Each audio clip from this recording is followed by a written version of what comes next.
Vrai ou faux? Je parle, donc je suis connectée. Connectée à qui? À quoi? Encore une vaste question. La communication, est-ce la connexion? Suis-je connectée à moi quand je parle à l'autre? Suis-je connectée à l'autre quand je lui parle?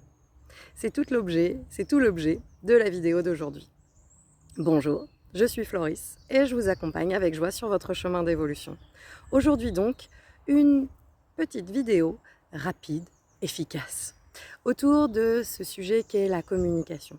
Alors je vous rappelle mon parti pris qui est que pour agir ensemble, à mon sens, il s'agit de faire de la relation humaine le premier levier de motivation à agir.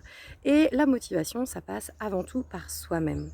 Quand on parle de motivation et de communication, il y a deux dimensions à cette communication que je qualifie de communication humaniste. Une dimension constructive, c'est-à-dire une dimension dans laquelle je fais avec les autres, qui a pour vocation donc de construire ensemble, et une communication empathique. Une communication qui a pour objet de me connecter à moi-même et de me connecter à l'autre. Alors cette communication empathique, comment on peut la mettre en œuvre? Comment on peut utiliser des techniques, des moyens pour d'abord se connecter à soi, pour ensuite se connecter à l'autre? Et bien pour ça, je vous propose un processus en 4 étapes. Ces 4 étapes vont consister, face à une situation qui m'active, face à une situation qui me fait réagir, à d'abord établir un bilan neutre sur ce qui s'est passé. Qu'est-ce que j'ai entendu, qu'est-ce que j'ai vu, qu'est-ce que j'ai constaté qui m'a fait réagir? Deuxième étape, cette réaction, de quel ordre est-elle? Quelle est l'émotion qui a été générée par cela? À quel endroit je suis activée? Est-ce de la colère, de la tristesse, de la peur qui me font réagir?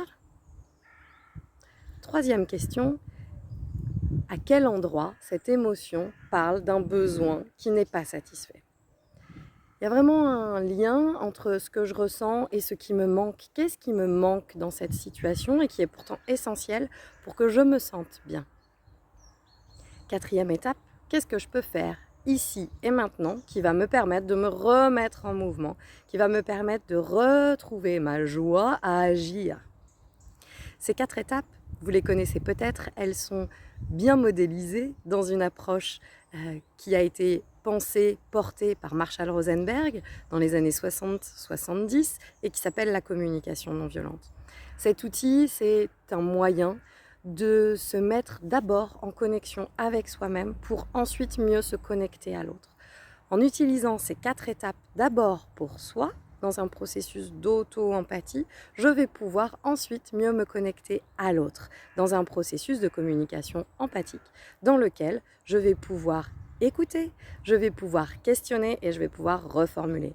Le but étant, par cette connexion, de pouvoir à la fois retrouver de la joie à agir pour moi et à agir ensemble avec l'autre.